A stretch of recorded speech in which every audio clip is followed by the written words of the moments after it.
koma. Ebunie yenu.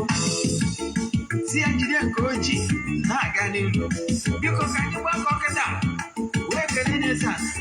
Eza negade. EZE-ANA Ugochi tubelu. EZE-ANA Ugochi tubelu. Welcome oraifite. Egade.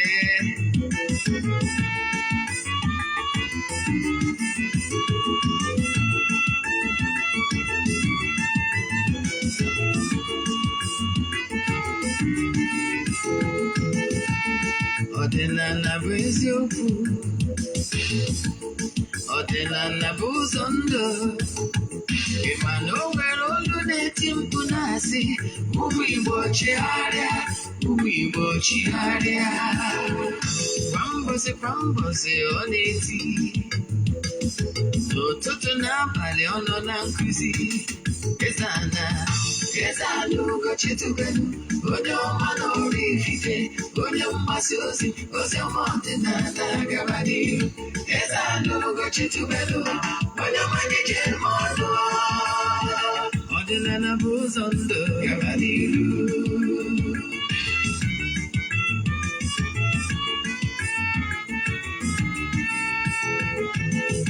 EZE-ANA Ugochi tubelu, onye ọma na oraifite, onye mgbasa ozi ọma ọdịnala gaba n'ihu.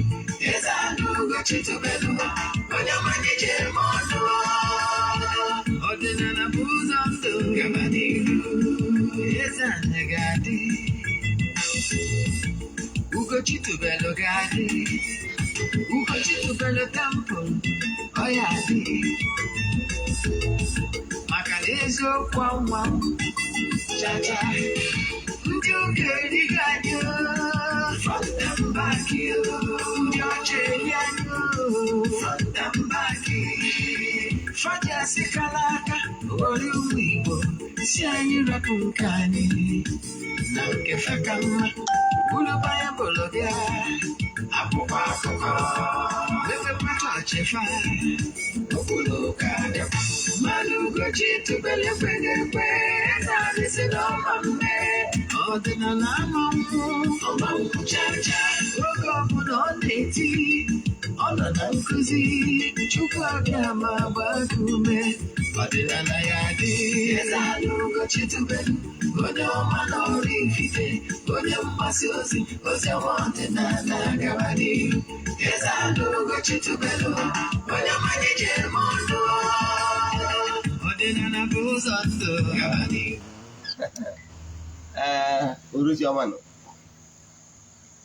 Anyị abịakwa n'oge awa nke eziokwu, oge anyị ji awa eziokwu niile agba. Aka m bụkwa onye nke gị Ogbuefi EZE-ANA Ugochi tubelu na oraifite. Abụ m onye isi nchụaja na Ugochi tubelu na tempụl nke dị na oraifite na Anambra steeti.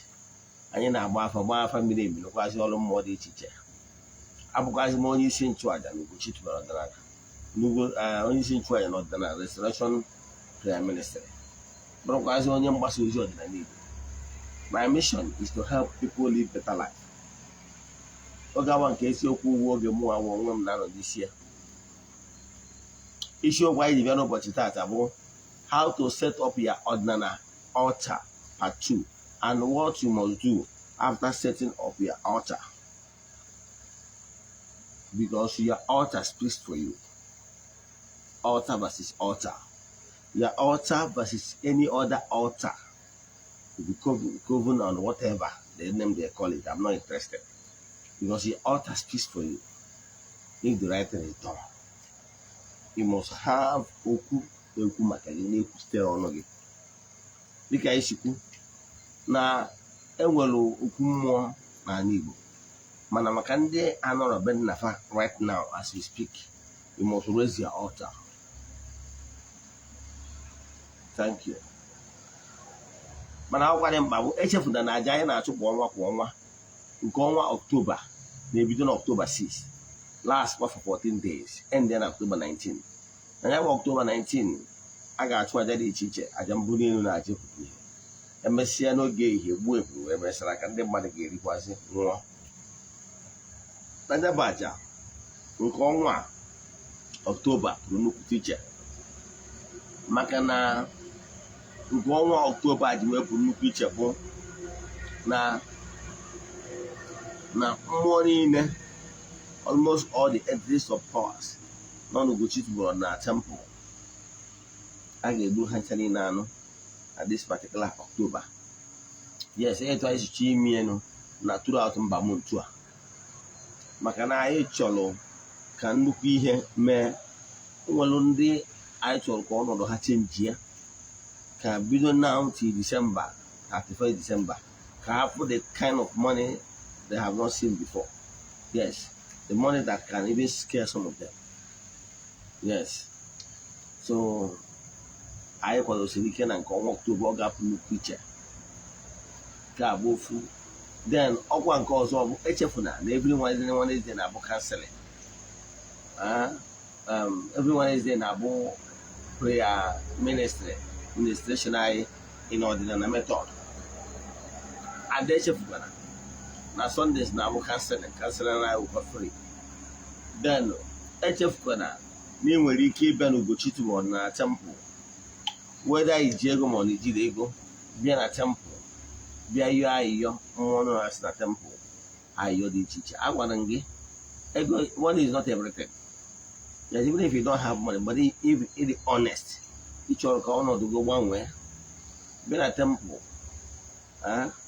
just were ọjị na mmanya bịa ikpe yọọ ayịyọ, yọọ ọmụmụ na temple, ayịyọ ihe ọma dị iche iche letu o si wee duru n'obi, nakwazi inye ekele ya gazie. Ya ka anyị banye na isiokwu anyị ji wee bịa. Mana echefuna, ọ bụrụ na ị chọrọ isonyere anyị n'aja nke Ọktoba mana ị esonyebeghị mbụ, ka nkọwalụ gị etu ị ga-esi ghọta ya. Ndị esonyebeghị mbụ, ihe anyị nidiri bụ 3 prayer requests. Ya 3 prayer requests. Then you made donation token to the account number.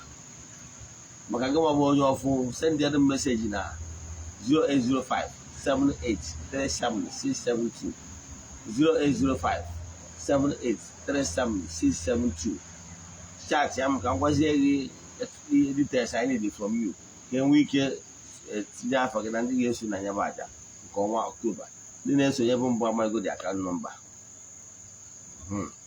Then n'isiokwu anyị ji wee bịa n'ụbọchị taa, achọrọ m vidiyo a ga-adị very short. Dịka nsikwu, achọrọ m now for some time na achọrọ m ka m na-eme short videos so that ndị nwere ike share wee nwee ike share ya.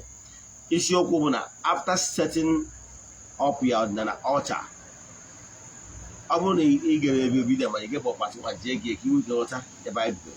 After setting up your altar, ihe ị ga-eme bụ you must create time oge iji abịa n'ihu altar gị, oge pụrụ nnukwu iche. Yes, for your spiritual exercise. Now, it can be in the morning, afternoon, or night. Put your phone on alarm so that at that particular time, once the alarm hits, then you leave whatever you are doing. It shows more your seriousness, the seriousness and serious attention you pay to your altar. That thing you are living at that point in time shows the entities of powers. You have already trying to build personal relation with them. The how serious you value their engagement. All of the gonna handle your career. You much or abroad they could get much of the commitment. If you are about a for an eager just to child, when many see 4 times, game, but only could that one. You try to post very far from where you are standing. Then he lighted up your candle. Why are you now here? He had any man dog, he had a business, he had not ya akaraka, he had not here only name because you need their inspiration to succeed. You need new ideas, you need new innovations. So those things, those inspiration must come from the other side. You understand? Because without revelation and the inspiration, believe in me, you cannot be able to contribute your quota towards the development of mankind. Development of mankind. So what you will do is, and that inspiration must come from the realm of spirits. So, in Messiah, light up the candle. One and I'm will he, in Messiah. Then we lose Zugi. a ga-enwe flat plate ma ọ bụ pepa ebe ị ga-ewere nzu gị na-akpọkpọ ka otu onye wọrọ sebe ama nzu kpọkpọ ya ndị ichie ezumezu gị kpọwa mmụọ niile ịma mmụọ niile ọbụla gị na ha ma ya bido abịa nna gị to the entities of powers to mmụọ onye nọ na temple kpọwafa cha abịa ma nzu n'aka ma nzu ama ama unu yọọ ha nke mbụ yọọ ha apụta ka ị kpọchara fa kene ha praises kene fa ka ugbo ha mere ha na-emere usi ofe a maka na-ekene nwaanyị na-agwa akịrịka dị agwụta ọzọ ọ bụrụ na enwebara ego iji egburu ha anụ kene ha with word of mouth then pending mgbe ị ga-enwe ego iji wee mezitara aka ikenecha ha na nke ahụ then yọọ ha ebe ọbụla ya bụla ebe isi rie mperi forgiveness. After that, the third one is petitioning. Gwazie ha ihe wụ mkpa gị etu o si wee dịrị gị ikwucha nke nwa the last one bụ ime declaration kwubi okwu ndị Igbo na-akpọ ya iju okwu dọtara ya mee declaration gwa ha nee ihe ị chọrọ ka ọ na-eme n'ime ndụ gị cancel or whatever you don't want to happen into your life. Okwu ọnụ ka Chukwu oke jikwa ụwa use okwu ọnụ kwuo okwu bi okwu n'isi gị declare positivity into your life. You have the power. You understand me? Ikwubicha okwu ọnwa ihe ọzọ ị nwere ike imezi bụ kwubicha okwu ọnwa then gbazie nkịtị for your spiritual reflection stroke meditation for 5 minutes. Pause, don't say anything. Tell them ha kwubere nwa odibo gị nwa odibo ha na-eme gịnị na-ege ntị dịka esi wee kwuo n'akwụkwọ First Samuel gwahasị ha kwube na nwa odibo ha na-ege ntị. Listen to your inner being, believe in me.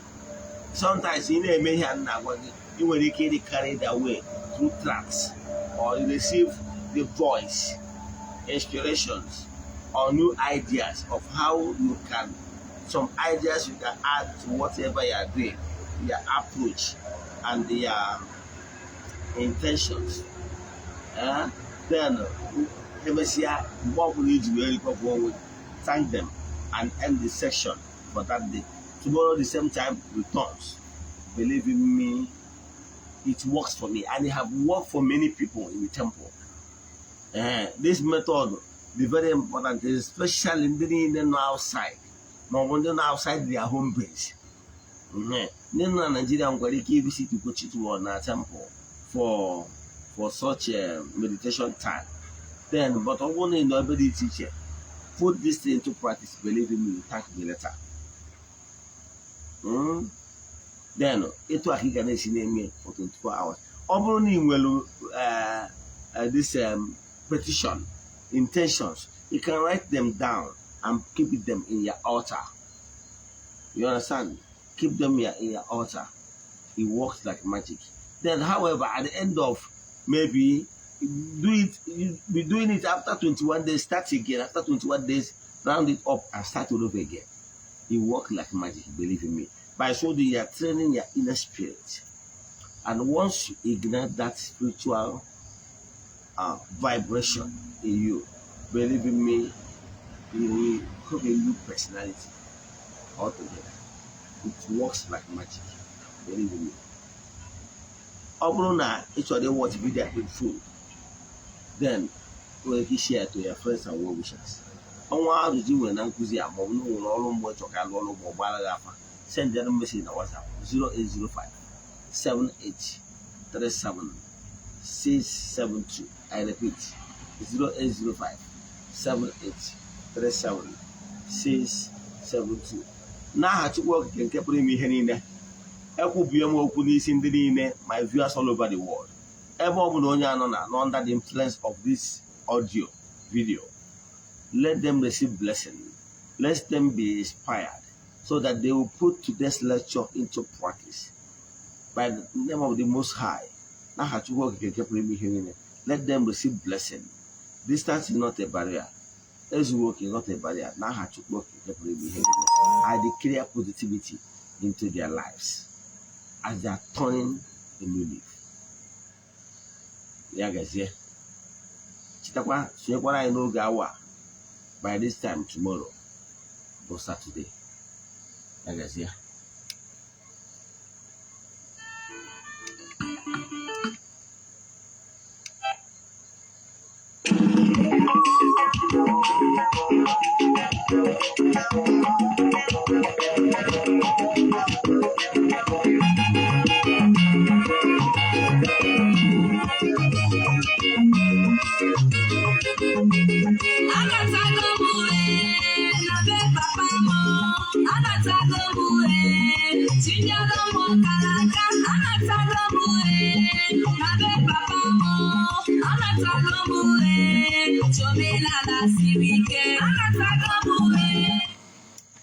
Go ahead. Kasih phone.